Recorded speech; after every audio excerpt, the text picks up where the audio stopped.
Merci beaucoup, Catherine. Donc, pour notre deuxième présentateur, il s'appelle Xavier Côté-Picard. Il complète actuellement une maîtrise en éducation et s'intéresse aux déterminants cognitifs et métacognitifs de l'apprentissage. Il était à notre horaire pour l'événement Le Cerveau du 18 octobre dernier, mais a dû finalement annuler sa présence comme il était malade. Donc, c'est l'occasion de te reprendre, Xavier. Aujourd'hui, il nous indique comment on peut encourager le développement de la métacognition chez les enfants. Donc, Xavier, c'est à toi.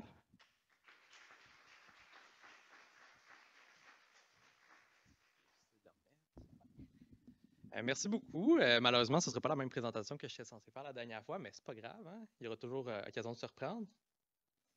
Voilà. Alors, merci de l'accueil chaleureux. Merci pour faire cette... On m'entend-tu bien? Mieux? OK, super. Ben oui, moi ce soir ici, je suis là pour une seule raison, c'est vous convaincre qu'apprendre à bien apprendre aux enfants, c'est super important. Puis pourquoi?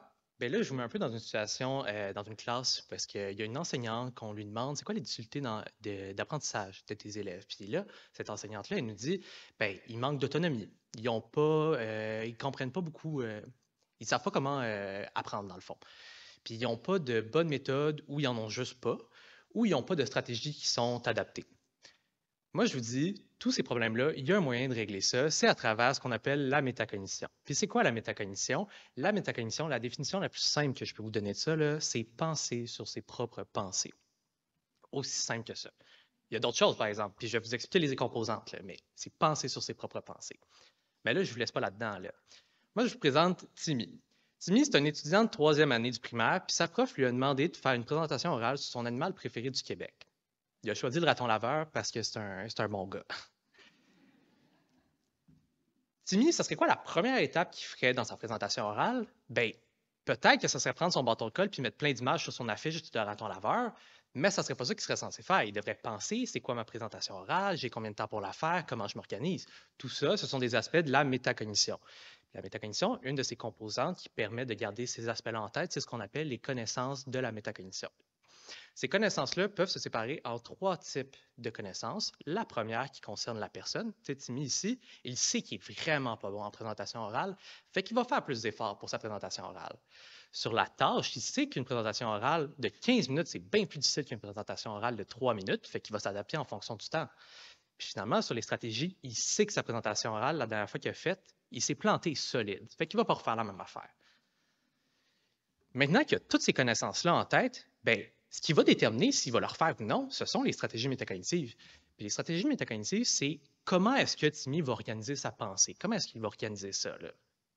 Ça, on peut le décrire en 4 étapes. La première étape, ce serait ce qu'on appelle la prévision. Timmy, il va prévoir ses compétences puis le niveau de difficulté de la tâche. Il sait qu'il est bien, bien bon en art plastique. Fait que son affiche, il n'y a pas de problème, il n'y aura pas besoin de passer trop de temps là-dessus. Mais sa présentation, je l'ai dit, il n'est pas très bon. Fait il va falloir qu'il investisse plus de temps pour ça. Parce que sinon, il ne sera pas capable d'arriver à temps pour faire sa présentation orale. La deuxième, la planification. Timmy, il doit planifier ses stratégies. Donc là, Timmy, il sait qu'il n'y a pas d'ordinateur chez eux. Donc sa recherche, il ne pourra pas la faire par lui-même. Il va falloir qu'il y ait la bibliothèque. Mais ça, c'est besoin de le prévoir parce que s'il ne l'a pas prévu, ben, la bibliothèque va peut-être être fermée, puis là, il va être pogné. Et ça va porter à problème. La troisième étape, ce serait ce qu'on appelle le monitoring. Là, il n'y a pas de définition francophone que je pourrais avoir qui est exacte, mais la plus proche, ce serait le suivi métacognitif. Timmy, dans le moment présent, comment il se sent? Il pense à ça, il se dit avant, moi j'ai fait ma recherche, à la bibliothèque, ça s'est super bien passé, j'ai toutes mes informations. Après, OK, il me reste mon affiche à faire, est-ce que j'ai assez de temps? Donc là, dans le maintenant, lui, il se sent bien, j'ai assez de temps, je suis organisé. S'il ne faisait pas ça, ben, il n'aurait peut-être pas assez de temps pour faire son affiche, ou alors il n'aurait peut-être pas fait assez de recherche. C'est ça l'importance d'avoir la réflexion, est-ce que je suis à la bonne place en ce moment? Et la quatrième, c'est la vérification des résultats, très importante. Timmy, là, il a fait sa présentation orale. Puis ça s'est super bien passé. Sa prof était très, très contente. Fait que là, Timmy, il sait que, comparé à la dernière fois où il s'est planté, là, il a utilisé les bonnes stratégies. Donc là, ça renforce ses connaissances métacognitives sur ce qu'il vient de faire pour plus tard utiliser les stratégies adaptées comme il vient de le faire. Donc là, vous l'avez peut-être compris, c'est pour ça que c'est aussi important d'apprendre à bien apprendre. Parce que Timmy, s'il avait utilisé aucune stratégie métacognitive, ben, il se serait planté solide encore une fois à sa présentation orale. Puis non seulement il se serait planté, mais il n'aurait pas appris qu'il s'est planté, puis il aurait fait ses erreurs parce qu'il n'est pas appris sur ses stratégies qu'il a employées. Mais là, maintenant qu'on sait tous que la métacognition, c'est donc important, est-ce que c'est appliqué dans les systèmes scolaires? Qu'est-ce qu'on peut faire pour appliquer ça? Pas vraiment. En ce moment, c'est difficilement applicable, puis l'attention n'est pas portée là-dessus. Et les programmes qui sont mis en place, c'est des programmes supplémentaires à la formation initiale des enseignants. Donc, c'est vraiment une charge supplémentaire à leur donner. Fait que là, moi, je vous demande, selon vous, est-ce que c'est possible d'intégrer ça dans nos systèmes scolaires? Si c'est une tâche supplémentaire à nos enseignants? Bien, pas de cette façon-là, parce qu'on sait que nos enseignants sont débordés, puis ils n'ont pas le temps de faire ça, puis ils sont surchargés, ils nous l'ont dit. Fait que qu'est-ce qu'on fait? Moi, je propose de les outiller lors de leur formation initiale. Puis c'est à travers ça, mon projet de mémoire, que j'essaie d'observer. C'est dans le projet de recherche STRAT qu'on commence, qui n'est pas encore fait. Ça va être intéressant. On va aller enquêter chez environ 500 enseignants les stratégies d'enseignement qu'ils vont utiliser. Donc, on veut savoir si tout le monde fait la même affaire, si ce qu'ils font, c'est bon pour les stratégies métacognitives, puis si c'est pas bon, bien, pourquoi ils le font quand même? Parce qu'on le sait, il y a certains types d'enseignements qui sont plus propices au développement des stratégies métacognitives que d'autres, puis on va aller identifier ça pour les outils, pour permettre à nos enseignants de mieux apprendre à apprendre aux étudiants. Merci.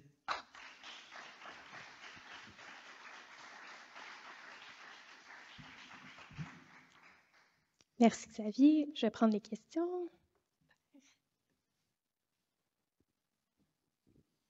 Merci pour la présentation. J'avais une petite question. Oui.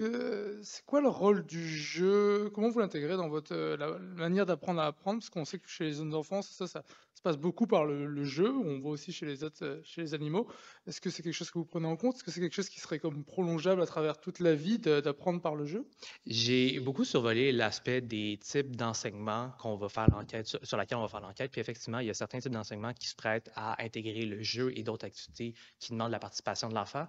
Puis on le sait, là, c'est ce type d'enseignement-là qui va plus développer la métacognition parce que tout ce qui porte à la réflexion, qui porte à l'action de la part de l'initiative de l'enfant, c'est ça qui permet de développer. Fait qu'on le sait, là, on va les viser. Mais l'enjeu, c'est vraiment au niveau. Les enseignants ont tendance à se limiter à, par exemple, l'enseignement magistral. Je m'avance là-dessus. Mais il y a d'autres types d'enseignements, puis on veut savoir pourquoi ils ne varient pas les types d'enseignements, parce qu'on sait qu'il y en a qui sont vraiment plus utiles. Fait que c'est surtout là-dessus. Là. Mais effectivement, les enseignements qui retirent de ça peuvent se transposer aussi dans les autres apprentissages de la vie. C'est sûr que je n'ai pas précisé ça, mais ce que tu apprends en métacognition, ça ne te sert pas juste à l'école. C'est dans ta vie en général. Là. Une autre question? Merci. C'est peut-être un peu en dehors du cadre de ta recherche, puis si jamais c'est le cas, n'hésite pas à me le dire, mais je me demandais, comme étudiant universitaire, puis là, comme on est plusieurs personnes d'université, est-ce que tu penses que ça, c'est quelque chose qui est appliqué, une sensibilité à la métacognition à l'université? Puis as-tu des exemples concrets de comment ça se traduit? C'est complètement hors sujet, mais c'est pas grave. Mais Merci d'y répondre quand même. ma recherche, c'est ça. Nous, on veut aller regarder vraiment les enfants du niveau primaire et secondaire parce qu'en fait, il y en a beaucoup qui ont été faits sur le niveau universitaire. Tu sais, la métacognition, c'est beaucoup encouragé. Mais là, c'est drôle parce que je parle à plein d'universitaires, là, sûrement. Là. Mais la métacognition, c'est encouragé. Par exemple, tu sais, vous connaissez peut-être l'organisme Taisez-vous. Moi, mon laboratoire il est partenariat avec ça. Puis les Pomodoro, c'est une stratégie métacognitive pour organiser son temps, ces choses-là. Au niveau de l'enseignement directement de la part des enseignants, aucune idée. Les profs, ce qu'ils font, je ne suis même pas sûr c'est quoi la formation que vous recevez exactement, là, mais... C'est-tu de l'enseignement? Ouais, OK. Mais au niveau des outils pour les étudiants universitaires, c'est beaucoup, beaucoup encouragé. Là. Puis c'est justement ça qu'on veut amener au jeune âge parce que c'est pas beaucoup encouragé, mais pourtant les enfants, ils ont les capacités intellectuelles, les capacités cognitives pour faire de la métacognition. Là. Donc, c'est pas à ce niveau-là le problème. D'autres questions? Bon, vas-y, Fabrice. Coucou. OK, all right. Ben, bravo, premièrement, c'était vraiment bon.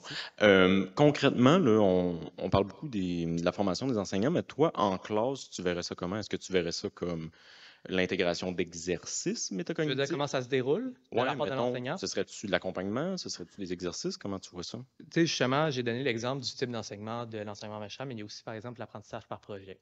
Tu sais, tu mets en groupe, ils font un projet, puis là, entre eux, il y a des échanges, il y a une réflexion critique parce qu'il va penser « Ah, ben comment je planifie mon temps? » Donc, vraiment, ce qu'on pense qui va développer les habiletés métacognitives chez les enfants, c'est justement à travers certains types d'enseignants qui portent à certaines activités qui se prêtent plus à ça, là, justement comme la coopération, puis la réflexion critique, toutes ces choses-là. Donc, vraiment, c'est à travers...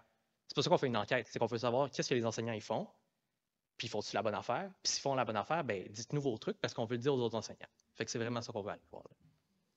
C'est bon? Merci beaucoup, Xavier.